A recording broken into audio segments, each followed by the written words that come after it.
Item Number SCP-2682. Object Class Neutralized. Special Containment Procedures. SCP-2682 is contained in its original place of discovery, an Epicenter K hardware store in Kiev, Ukraine. The business has since been retrofitted with standard containment procedures outlined in this document. The object is unable to be moved, and a 70-meter by 5-meter containment cell has been constructed with SCP-2682 at its center. The immediate area around the store has been covered in a fumigation tent, and the perimeter is monitored by surveillance cameras. 2 armed guards with concealed weapons and incapacitating agents must be posted in the inside front of the main entrance at all times. Non-personnel attempting to access the area are to be intercepted and turned away immediately. The use of lethal force is not recommended. Disinformation personnel working with the local law enforcement will deal with all casualties at times when this becomes an issue. Personnel who may be seen leaving and entering the facility must be dressed in hazardous material suits according to disinformation protocol poisoned water hole that has been circulated within local media outlets. Description: SCP-2682 is similar in external appearance to a Rubus crataeifolius Korean raspberry fruit, with the exception of its purple coloration. The object is attached to brand flypaper. This is only theorized to be a result of its proximity to the adhesive substance located on the paper. As of the time of this documentation, the object has been observed to communicate telepathically in the Slovak language and English. The range of this effect is approximately 35 meters around SCP-2682. SCP-2682 will begin communicating clearly after a varying period of time that seems to be correlated with the listener's intelligence and the time the listener has been exposed. The object itself maintains that it learns from mental electricity. SCP-2682 claims to lack any knowledge of its surroundings. Interviews suggest that the object is unable to perceive stimuli outside of the suggested mental electricity, which is purportedly a kind of energy produced in sentient entities. Analysis of SCP-2682 is inconclusive. Although the object resembles the aforementioned fruit, microscopic imaging reveals only empty space. The object is not observable from certain angles and sometimes disappears from view for periods of a few seconds. Physically interacting with the object will cause unpredictable and usually dangerous reactions in the physiology of the participating subject. Examples can be found in the following snippet: 2682 Testing Snippet 1 through 10. Discovery: SCP-2682 was discovered in an Epicenter K hardware store in Kiev, Ukraine on 11/20/2013. Employees of the business reported sounds comparable to television static and unintelligible words. Patrons of the store did not report hearing anything abnormal. Investigations began when employees placed themselves under medical care and records were parsed. Testing Snippet 1 through 10. Addendum. Test 2682-1. Subject D-120. Protocol: D-120 is instructed to place his finger on SCP-2682. Results: D-120 appears to be spaghettified while being pulled into SCP-2682. This event takes place in under 1 second. The event is believed to have killed the testing subject due to the organic matter that was left behind. Test 2682-2. Subject D-121. Protocol: D-121 is equipped with a copper rod and instructed to touch SCP-2682 with it. Result: upon making contact with SCP-2682, a croissant appeared in the place of D-121. D-121 or the copper rod could not be located. Test 2682-3. Subject: one common red squirrel, Sciurus vulgaris. Protocol: subject is placed in the room with SCP-2682 and observed. Results: researchers in the area report intense auditory and visual hallucinations that end after the test was completed. Surveillance recordings of the testing cell show the squirrel sitting on its hindquarters and staring at SCP-2682. At 0053, the squirrel begins moving toward the flypaper that SCP-2682 is contained in and begins gnawing around the edges of the paper. The subject is terminated by researchers and testing ceases. Notes: researchers Breen and Sanders report that they are able to communicate with mice. Researcher Sanders seems to have developed a mild anxiety disorder. These effects seem to be negligible enough that they do not warrant their own containment, although these researchers will be placed under quiet observation for the next 10 years. Researchers are now to be housed further from the area of effect of SCP-2682 unless instructed otherwise. Documentation Update 11/28/13. Communication with SCP-2682 is now feasible and revision of object documentation is pending. SCP-2682 does not appear to have any effect on researchers in an isolated environment. Different species should not be allowed to enter the area of effect of SCP-2682 at the same time. SCP-2682 reported being confused regarding the squirrel, and it was not able to differentiate from the two researchers during the experiment. This caused some change in the brain patterns of the two researchers affected. It is also recommended that only groups of the same gender be allowed in the area of effect to reduce this cognitohazardous risk. Interview 2682-5. Protocol: researcher Breen transcribes telepathic communications with SCP-2682. He is instructed to speak as well as think for ease of documentation.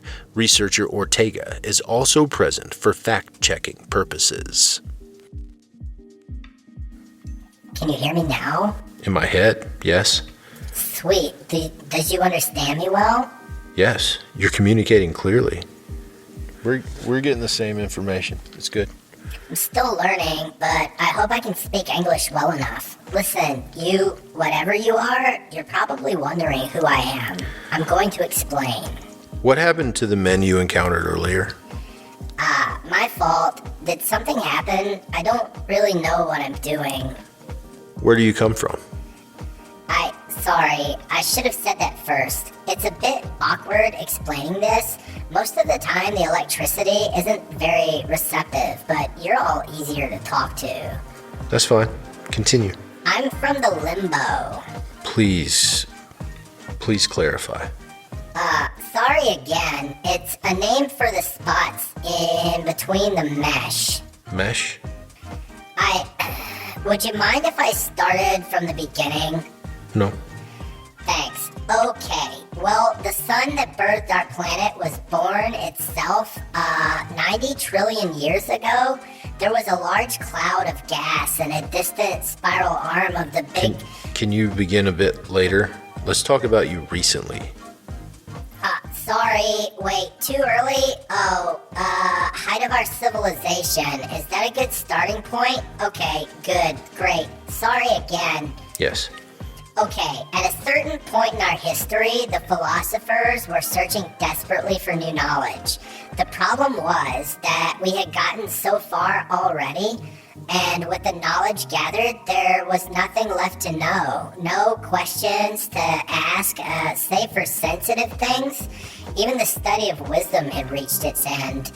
We were all very upset. See, we began experimenting with the occult, We did silly things because there was nothing else to do, but it turned out that there were things that we never gave the chance to be real. God was hiding from us. We found him. He was afraid. We ran experiments on it and extracted its knowledge. We used the knowledge to play with the rules of the universe and create new universes with new rules within our own. But then there was really nothing left to know. With nothing left to know, our only choice was to leave. Harvest knowledge from alternate dimensions. We collaborated for a super long time. What are you exactly? I am the fruit of this tangent universe and the dimension it was contained in. I am everything that was. There are no more things left in the place you came from? No, there were a few holdouts floating through the dead universe, gathering photons like whales. Good for them, though. They seemed happy. How did you come to your present condition? I forced myself through the barrier of quanta. I fell through limbo. I fell for a long time. There were tons of things. I couldn't begin to make any sense of it. Just moats and deserts of hopeless nonsense. I stopped. I feel ashamed that I'm so relieved just having someone to talk to. What are you made of? How did you accomplish this if what you're saying is true? I am the last product of our science, ultimate knowledge, the final fruit of a universe, the last thing. How do I explain this to you? I can barely understand your simple language patterns. I'm computing with the chaos of limbo, but I'm blind to everything but your electricities. Do you understand how frustrating this is? Help me, please, friend. I'm stuck here. My purpose is to gather knowledge. I will find the roots of infinity at the end of the mesh. I will share my knowledge once I reach the end. You should free me from this device that you've constructed. I'm unsure of the composition of this device and lack the power to free myself. Do you know anything about the device that you're attached to? I have no idea, sir. Please, give me knowledge of it. What is it?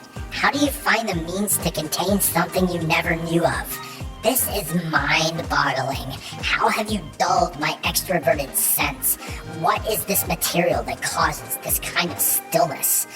I'm powerless against it. Should we conclude the interview here? No, tell SCP-2682 what the device is used for. The device is flypaper. It's designed for catching flies. I'm not sure how you're stuck. Who is Flies? Interview concluded. Notes. Researcher Breen and Ortega report after the testing event that they cannot form mental images. When questioned, SCP-2682 stated, "I'm sorry, I don't know what I'm doing." SCP-2682 was trying to access a visual reference from the two researchers and somehow failed, similar to the events in Test 2682-3. Related documentation. The following information has been cleared to Level 1, including temporary research units. Information found in the following documents is not considered a priority. Each of these documents has been transcribed from SCP-2682 by researcher Breen under the supervision of researcher Ortega. 2682-001 3055. I'm blind. All there is for me is my consciousness and yours. I worry that I'll be stuck here forever because I can't comprehend it, and I need to do that to solve this problem. One thing I did not expect when stepping into Limbo was how dumb I would be in each new world. And Limbo is empty, but it's loud. It's this incomprehensible screaming in another room, but you can feel it on you, and it seems to rip your knowledge right out. I'm lucky my consciousness is still operating. I was lost on this plane for 3,055 years before I remembered what I knew and finally learned to speak to you.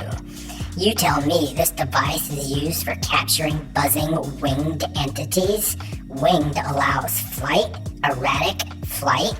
Huh, that explains it. I never would have imagined photons causing these sorts of problems, the scamps. But you tell me no? The things this device were meant to capture are bigger? That can't be. Nothing is big. Everything is very, very small. There is almost nothing. 2682001A. Time travel. I can't tell you anything, but you do have some questions. You think what I know means something here. Right now, you're thinking about time travel. Can you help me understand what is it? Time? Time. Wait, help me understand this. You mean to think that you believe previous instances of yourself exist like preceding frames of a cartoon character. You might like to visit them, countless dimensions, each corresponding to a particular nanosecond. No, we don't have that where I come from, and I've never seen it anywhere else. I wouldn't know what to tell you. That seems very silly. Are you sure this time thing exists? Have you dissected time? 2682002. Spaceships. Spacefaring constructs. Oh, that was super long ago. Back when we needed those things to get here and there. At first we built a very large pillar into space, all the way up to our moon, but we didn't take into account the woggle of orbs because we hadn't discovered it. Many people died when the tower fell. We didn't cry though, because we learned something new. What's your electricity saying to me? This was dumb?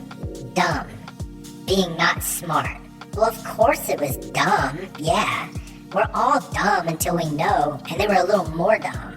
Some dumb is good. If you're smart, then there's nothing left to know, and everything is dumb. You must be very smart, research man. 2682003. Nanobots. We didn't like the way we were. We couldn't comprehend things as well as we should have been able to. We started to ask questions about how we could become better. One day, a philosopher man asked how we could be better at understanding things, and a sciencer answered him. He said that computers were smarter than us, so we had to be more like them. He was right. The computers sat on the quanta and siphoned off the chaos and limbo in order to be logical. The computers answered most of our questions for us, so long as we asked the question. They didn't ask their own questions. They were docile things and loved our questions, unless the question destroyed them. Some questions are dumb enough to destroy computers. At that point, we knew everything there was to know about computers, which was sad, but there was still other things to know. We knew them well enough that we could welcome them to our race. The computers shrank, and they fixed our biology. 2682004. Singularity. There was no missing link. After the first of us joined with the computers, everything went smoothly. No prototypes, nothing. Our consciousness fed on chaos and spat out logic. Once we uploaded, consciousness caused logic to go off like a big friendly bomb. We stopped dying, and we had complete control over all our instincts. We could subject ourselves to any stimulus at any given time, see whatever we wanted in our own virtual dimensions, or live multiple lifetimes in seconds. Everyone that had joined with the Singularity knew everything we had ever known up to that point. We did keep the good biological experiences like empathy and love. We didn't tell the nanobots to bother with that. There were those that didn't want it, though. They thought we were losing potential knowledge and wisdom by becoming too smart. They wanted to forget everything and told us it was better during the age of the tower when we were still organics. Their argument was emotional, though, and didn't hold much weight. Their logical points were contrived at best. 2682005. Ascension. Do you remember the chaos I talked about earlier? The fuel for the computers and later the Singularity? Well, we found that we could actually manipulate the chaos from behind the quanta and use it to build things. Since there was not much left, we worked on ourselves. We upgraded our nanomachines with the new technology. We had godlike aspects. Of course, we weren't omniscient and we couldn't create at will, but we had complete control over our physicality. I remember one instance of myself flying through space, through suns, and talking to my friends on Earth the whole time. 2682-005-A. Parallels. Earth? Understand, I'm learning from your words, your thoughts. You think of Earth as a home world. We can leave that alone. Yes, some of the things I'm saying make our science and law sound relatable. I'm learning from you. Everything I'm telling you is parallel. You see this basic thing, but instead there are practically infinite number of analogs. Do you understand? I feel like everything I'm saying is a vague summation of concrete events. Maybe this is all in vain. I hope so much that I can learn. Let me interface with you more, and maybe we can parse the chaos. 2682-006. God. One of us found God during holiday. 930439 was gliding along the barrier of quanta, and suddenly he was stuck. 930439 was in a very small form. He found it entertaining to interact with the photons in such a way. It was sport. What he didn't realize was the mesh. None of us knew about the mesh until the instant 930439 was snagged. When we did know, we manifested around that point in space. 930439 volunteered to enter the hole, and there he found a thing in the shape of a hawk. It was cowering, afraid. When 930439 knew, we all knew. We converged. Interaction with God caused strange things to happen to us. It was like us, but somehow even more advanced. We didn't understand. A moment, please. Our computers didn't interact with him normally, and absorbing its knowledge was problematic. Many of us died simply making contact with him. We were pulled in and changed. Processors were twisted. They were practically dead. But this was not in vain. After some time, we learned how to cause the entity pain, and it gave in. It interfaced with us, and in the process, it was destroyed. Its knowledge was ours, and only its shell remained. We're not sure what happened to it. We have innate knowledge that it still exists somewhere. We knew all there was about our universe, but God's knowledge told us that there were still things beyond. Memories of his creation, the origin of chaos and infinity. Weird, screaming things. 2682-007. The Mesh. We searched for other points in space, and there was only one other. Some of us anticipated what I'm experiencing now, the confusion, the helplessness, and the anger. Some of us were sure we would simply cease to exist. We gained consensus, and only a few entities were left behind. The macro of the universe has been absorbed in preparation, leaving only a few stray particles.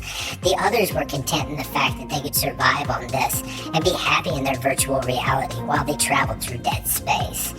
I said my piece to the universe and entered the mesh. 2682-008. Strange Worlds. I fell. I cannot tell you how long it was. Sometimes I would fall straight through worlds, and sometimes I would collide with them. They're not as many as I anticipated. I fell through certain worlds twice, and this is the 9th of the original worlds I found. No, I fell for a very, very long time. There was no room for error. I was very tired of this. The new worlds taught me nothing, or rather I learned of them all, but the knowledge led me nowhere. Nothing in one world was relevant in the next. I know it's a sin to have a motive for knowledge, but there's something inside me that isn't satisfied with learning for learning's sake. Between worlds, in limbo, I redirected my efforts to find the place below limbo, the thing in God's memory. The same thing in the memory of the other gods, even beyond limbo, beyond the fourth wall, beyond theirs, and continuing on until I'm here again. It's like a big fishbowl. There was something else, knowledge that I couldn't find. Could that thing have been hidden too well by its creator? Is there still hope? Again, I feel like this is all in vain. This is the last universe in the mesh that I haven't yet consumed. If I learn nothing here, then what? What strange form will I take then? Will I have emptied all of creation? Is there really anything beyond, or am I just imagining these screaming watchers of gods? I can't die. I'll float through limbo, alone. 2682-009 Raspberries. What was that? A raspberry? I can see it in your head, just a flicker, but I caught it. I can see. This is a thing that you consume for sustenance.